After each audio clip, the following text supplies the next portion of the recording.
Pernah dengar soal aturan bangunan di Kupang yang lagi heboh banget? Katanya dendanya bisa sampai 20 kali lipat. Gila kan? Tapi tunggu dulu, apa bener segitu seremnya? Nah, di sini kita akan bedah tuntas aturan yang lagi jadi buah bibir ini. Jadi buat Anda nih, yang mungkin lagi mikir-mikir mau bangun rumah atau buka tempat usaha di Kupang, wah ini wajib banget disimak. Ada aturan main baru yang kalau sampai kelewat, bisa-bisa pusing nanti. Jadi perhatikan baik-baik ya. Ini dia nih, angka saktinya, 20 kali lipat. Angka yang bikin semua orang langsung nengok. Tapi 20 kali lipat dari apa sih sebenarnya? Dan yang lebih penting, siapa targetnya? Apa semua orang kena? Jawabannya, mungkin nggak seperti yang Anda bayangkan. Oke, kita langsung aja masuk ke jantung permasalahannya. Jadi, Peraturan Wali Kota atau Perwali nomor 3 tahun 2024 ini, dia membawa sanksi denda yang, ya bisa dibilang fantastis lah ya. Yuk kita kupas, apa sih maksud sebenarnya di balik angka gede ini? Satu hal yang harus clear dulu ya, denda segede gaban ini tuh bukan buat kesalahan ecek-ecek. Sasarannya itu pelanggaran yang benar-benar serius. Contohnya, kayak Anda bangun lewat dari batas tanah yang seharusnya, atau nekat nambah lantai padahal izinnya nggak ada. Jadi, bukan buat salah ngecat tembok ya. Tapi tunggu dulu. Angka 20 kali yang bikin heboh itu ternyata baru setengah cerita. Ada plot twistnya loh. Ada mekanisme pinter di dalam aturan ini yang mengubah cara kita melihat denda ini. Jadi, ini bukan aturan yang asal pukul rata semua pelanggar. Nah, ini dia nih bagian yang menurut saya paling jenius dari aturan ini. Jadi Pemkot Kupang itu nggak cuma ngancem pakai denda gede, tapi mereka juga bikin sistem indeks yang jauh lebih adil. Penasaran kan gimana kerjanya? Sini-sini saya jelaskan. Intinya begini, daripada semua pelanggar disamaratakan hukumannya, aturan ini malah pinter. Dia beda-bedain sanksinya. Tujuannya apa? Ya biar adil, biar proporsional. Kan nggak fair kalau pelanggaran pengembang hotel raksasa, hukumannya sama kayak kesalahan kecil di rumah pribadi kita. Betul nggak? Coba lihat tabel ini deh. Ini kunci semuanya. Perhatikan baris paling atas. Buat rumah tinggal biasa, yang luasnya di bawah 500 meter persegi, indeksnya cuma 0,05. Artinya apa? Denda 20 kali lipat yang tadinya kedengaran serem banget itu, kalau dikali 0,05, jadinya cuma 1 kali lipat. Ya, cuma 1 kali lipat dari biaya retribusi. Jadi jelaskan, ancaman 20 kali itu sebetulnya cuma buat ikan paus, alias bangunan komersial dan industri gede. Nah, inilah semangatnya. Sistem indeks ini bisa kita sebut sebagai pendekatan yang pro-rakyat. Aturannya itu dibikin tajam ke atas buat nindak para pengembang kakap, tapi sekaligus melindungi warga biasa yang cuma mau bangun rumah buat keluarga. Keren kan? Oke, sekarang coba kita zoom out sedikit. Kita lihat gambaran besarnya. Kenapa sih aturan kayak gini tiba-tiba muncul? Ternyata, ini bukan cuma inisiatif Kupang aja loh, ada hubungannya sama perubahan besar di level nasional. Hal pertama yang perlu kita tahu, di seluruh Indonesia itu sekarang sistemnya udah ganti. IMB atau izin mendirikan bangunan itu udah nggak ada lagi. Gantinya apa? Namanya PBG, Persetujuan Bangunan Gedung. Fokusnya juga geser.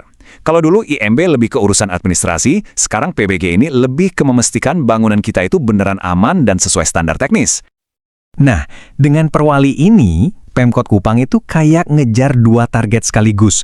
Satu, ya jelas, bikin kota jadi lebih rapi, lebih tertib, dan bangunannya aman. Dan yang kedua, ini juga penting, mereka mau nambah kas daerah atau PAD dari retribusi dan denda yang masuk. Jadi, ketertiban dapat, duit juga dapat. Terus, gimana kalau kita nekat melanggar? Apa langsung disegel? Ternyata enggak. Prosesnya itu bertahap dan jelas banget. Pertama, dikasih surat peringatan 1, waktunya 7 hari buat berbenah. Masih bandel? Datang surat kedua, 7 hari lagi. Masih juga nggak diurus, baru datang surat peringatan ketiga, yang terakhir. Nah, kalau ini diabaikan juga, baru deh siap-siap ada tindakan tegas. Oke, sampai sini kelihatannya bagus-bagus saja ya. Tapi, nah ini ada tapinya. Disinilah ceritanya jadi sedikit, rumit. Ternyata ada potensi senggolan hukum nih, antara cara Kupang ngitung denda sama aturan dari pemerintah pusat. Jadi masalahnya di mana? Coba lihat perbedaannya. Aturan Kupang itu ngitung dendanya dari biaya retribusi. Anggap aja ini biaya administrasi buat ngurus izinnya. Kecil lah angkanya. Nah, aturan pusat atau PP-nya bilang beda. Denda itu harusnya dihitung dari persentase nilai bangunan. Maksudnya, ya total biaya bangun properti itu. Jauh banget kan bedanya? Biar gampang bayanginnya, kita pakai analogi tilang deh. Kalau Anda kena tilang karena ngebut, dendanya itu dihitung dari harga SIM Anda atau dari harga mobil Anda. Jelas beda banget kan rasanya? Nah, biaya retribusi itu ibarat biaya bikin SIM, nggak seberapa. Tapi nilai bangunan itu, ya ibarat harga mobilnya. Aturan nasional maunya denda dihitung dari harga mobil. Tapi Kupang malah ngitungnya dari biaya SIM. Ini perbedaannya mendasar banget. Kalau kita bandingin sama kota lain, posisi Kupang jadi kelihatan unik.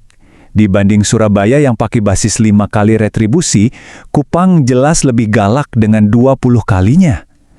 Tapi kalau kita lihat kota kayak Bandung atau Tarakan, mereka beda lagi. Mereka lebih ngikutin aturan nasional, dendanya dihitung dari nilai bangunan. Jadi Kupang ini kayak ambil jalan sendiri. Oke, jadi setelah kita bongkar semua ini, apa sih yang bisa kita simpulkan? Apa poin-poin penting yang harus kita bawa pulang dari obrolan kita soal aturan baru di Kupang ini? Oke, kita rangkum ya. Pertama, denda 20 kali itu beneran ada, tapi target utamanya pengembang komersial gede. Kedua, buat kita-kita yang punya rumah biasa, ada sistem indeks yang melindungi, jadi relatif aman. Ketiga, tujuan aturan ini ada dua, bikin kota lebih tertib dan nambah kas daerah. Dan yang terakhir, yang paling krusial, ada potensi benturan hukum dengan aturan nasional. Jadi, kalau boleh dibilang, Perwali Kupang ini adalah sebuah solusi yang cerdas dan pragmatis di level lokal. Kelihatan banget usahanya untuk menyeimbangkan antara ketegasan dan rasa keadilan. Tapi, tantangan sebenarnya baru akan dimulai. Gimana nanti penegakannya di lapangan, dan apa aturan ini bakal kuat kalau suatu saat diuji secara hukum? Dan ini yang jadi pertanyaan penutup buat kita semua. Apakah langkah berani Kupang ini bakal jadi contoh buat kota-kota lain di Indonesia? Atau justru ketersesatannya dari jalur nasional ini malah akan jadi bumerang yang memaksanya untuk diubah lagi di kemudian hari? Yah, cuma waktu yang bisa menjawabnya.